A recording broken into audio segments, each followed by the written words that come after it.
Hello guys, good afternoon. So today, since I let you know previous session, we're gonna have an asynchronous um,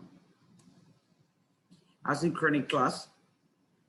So for this purpose, I wanted to record this quick video so you get the idea of what you're gonna do for the corresponding class of session number 6. Um, so basically what I'm going to do, I'm going to start sharing my screen to let you know where you need to go, what you need to do first. First thing, please log into your campus, to your literature course. Then you go to British literature. And after that, we are in here, Middle Ages. This is session number 6, the corresponding to February 3rd or February 4th if you're group B. You have the competence in here.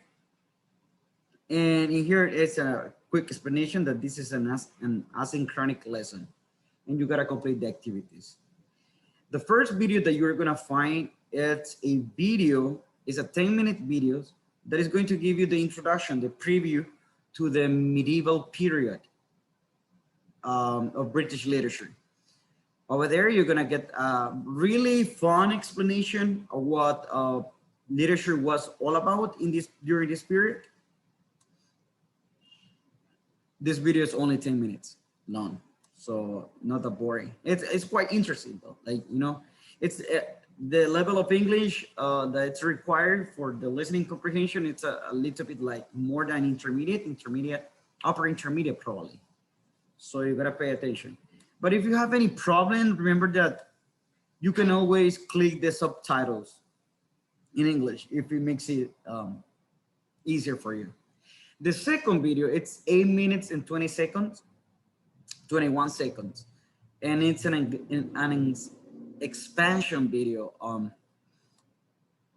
And it's related to the Canterbury Tales. So it's a summary and it's an analysis of the Canterbury Tales.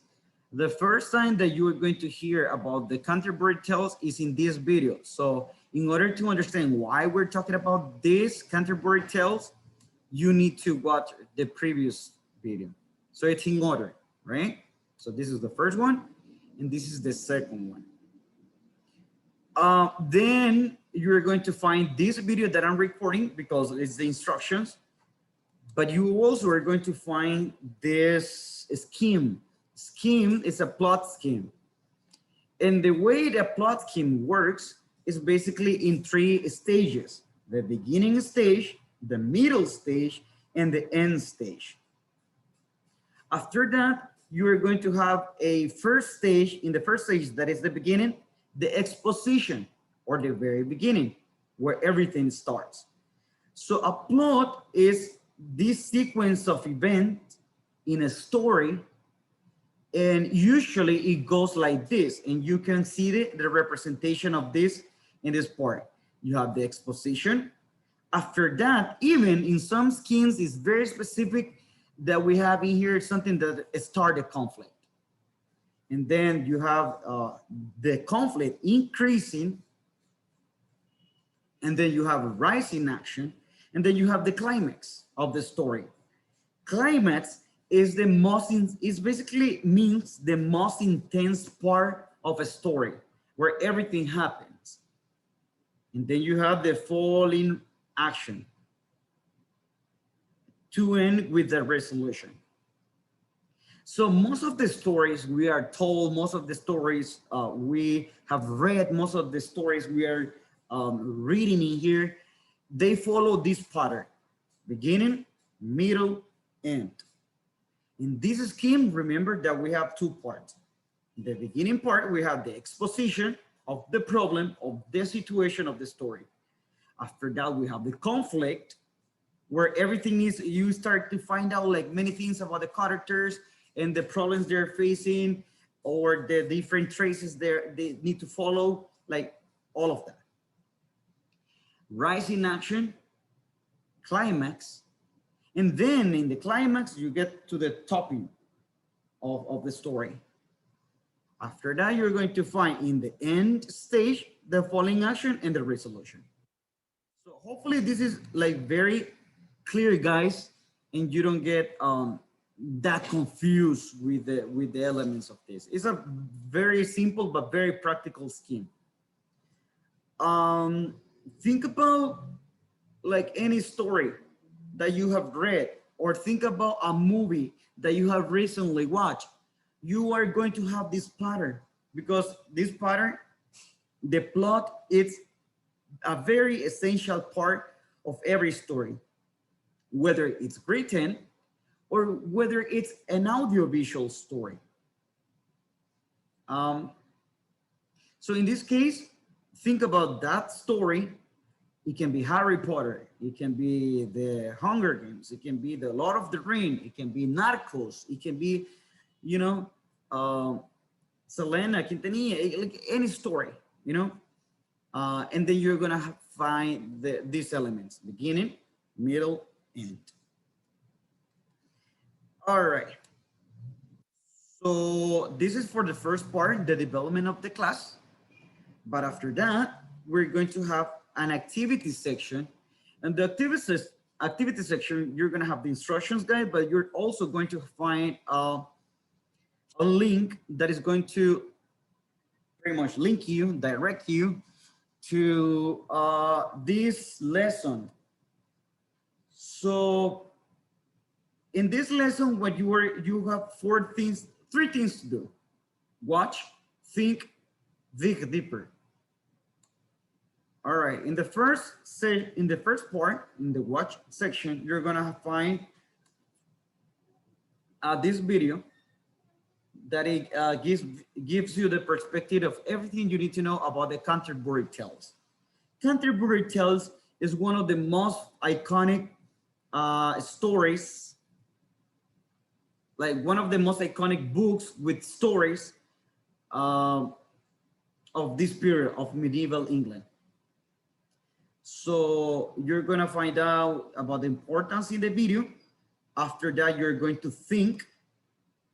And in this section, you're going to have a couple of questions. Question number 1, 2, 3, 4, 5, 6, 7, and 8. You're gonna have 5 multiple choice questions, and you're gonna have 3 open answer questions. And what you have to do is you have to answer, and then you have to save your answers. In this section, you're going to have another additional materials that is for you, non-mandatory, optional, in order to explore a little bit more about this material, these stories. You want to know, you can find more information about the lost letters of Middle English alphabet in the link, and the history of the language in this link. You're also going to know more about the social Gausser represented, the different roles of each of the characters, and how were they divided in this one. So these are this section that are for expansion. This section, Dig Deeper, it's optional. In this one, you are not going to complete anything. What you're going to do is this one. You're going to watch the video. You're going to answer the questions. And this one, Dig Deeper, is optional. All right? So if you think that I cannot control so I'm going to get the responses, okay? You have till next week in order to complete this assignment. This week, you are not going to have a core question because you have these elements in here. So you are not going to have a core question in the British Gazette. You're not going to have it for this week, but you're going to have like these materials. You're going to have the video, and then you have 5 multiple choice questions, and then you have 3 open answers that you need to answer in order to. But these are like based on the video. So the information you are going to extract, you're going to extract it from the video. So it's very important that you complete the lesson and then you answer. All right, and this is optional. And that is for the activity section. Hold on. Wait a minute. We're going back. All right. So I'm going to share also with you the elements that I was explaining early. So you have I'm going to share this link with you also, because in here you can identify the different elements of the scheme for this introduction. Oh, well, for this story, I'm sorry, I'm gonna say.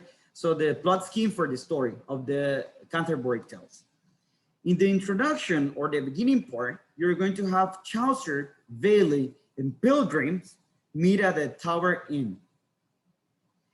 At number 2, you're going to have a rising action or the conflict. Right into Canterbury, they have a story competition. Number 3 will be the knight tells the first tale. Number 4, the miller interrupts with the next tale. At a climax, you're going to have, as they write, characters take turns telling their story. So at the end in the Canterbury Tales, you have a set of 24 stories total. In the following action, you have near Canterbury, the parson tells the final tale, a sermon. And in the resolution part, you're going to have Chaucer prays for forgiveness for his less holy writings. So that's a summary of each of the part. I thought it was very important for me to share this with you because this is the way that you are going to identify what a plot diagram looks like or what a plot scheme looks like in every story. And what better than the story we are discussing for today's lesson, that is the Canterbury Tales. So this is like a summary. This is how actually you structure the scheme of a plot, how the story goes. It goes from introduction, rise in action, climax, fall in action, and resolution at the end. And these are divided in 3 sections, the beginning, the middle, and the end. All right, guys. So hopefully this is clear, the plot scheme, the plot diagram, and you have no problems with this. All right, come.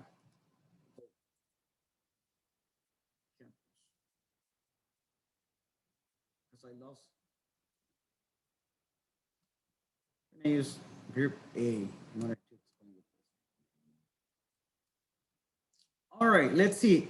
In the material sections, you're not going to have a reading, but instead you're going to have an infographic that is based on the Anglo-Saxon period and the Middle Ages as well, but it's all related to the Canterbury Tales. In this one, you're going to have a PDF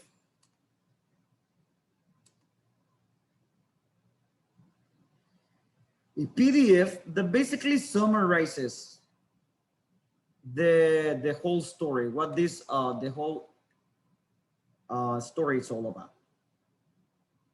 Type will be an epic poem. The genre will be satire. The title, The Canterbury Tales.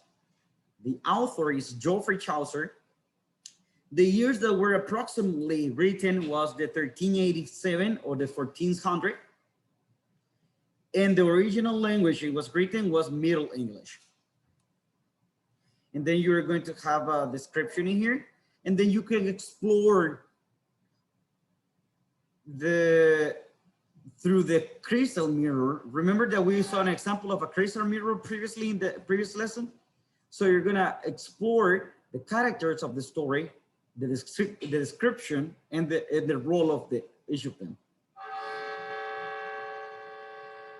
If you want to know, I'm sorry for that. If you want to know a little bit more about Geoffrey Chaucer, so here you have some like more information and some statistics about this. So for example, 4 is the number of tales each pilgrim is supposed to tell. 2 on the way to Canterbury and 2 on the way back. 10 syllable in each line using a pattern of 5 two-syllable pairs in which the second syllable is stressed. So since this is a poem, there is an structure that it follows, a pattern that it follows. 31 people in the company, the narrator plus 29 other pilgrims and the host. 65 lengths in miles of the pilgrimage from the Tower Inn to Canterbury Cathedral. The symbols, you're gonna have symbols, previous class for the city feather, you're going to find, I think that is for the sea feather, a question that is related about the symbolism.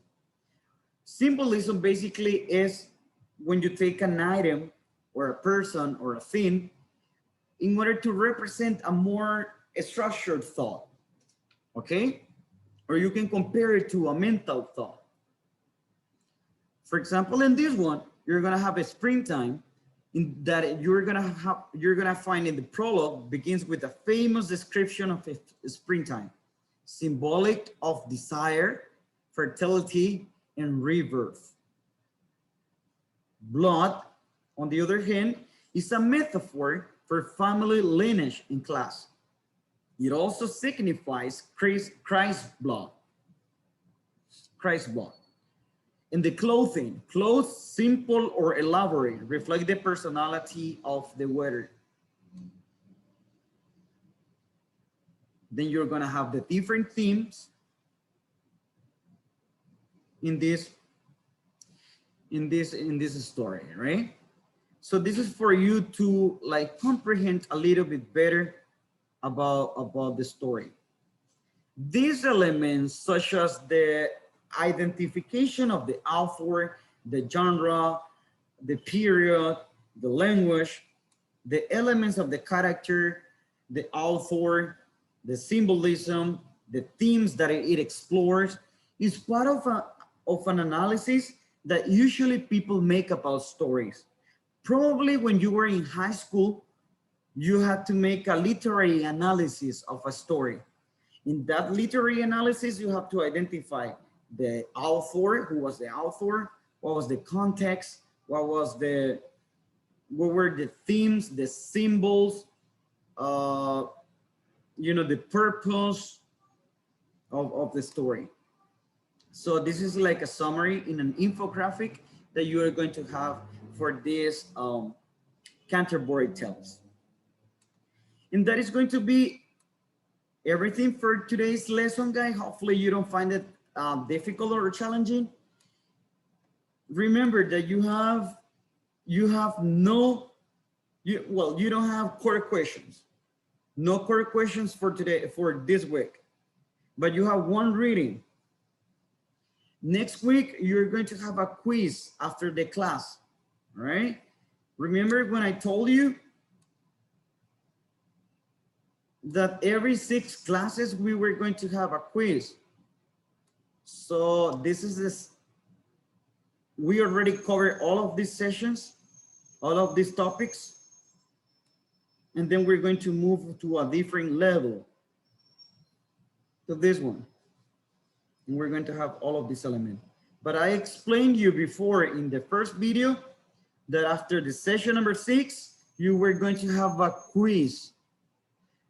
A quiz that is more of a grammar, more of like vocabulary, and more of a reading comprehension. Okay?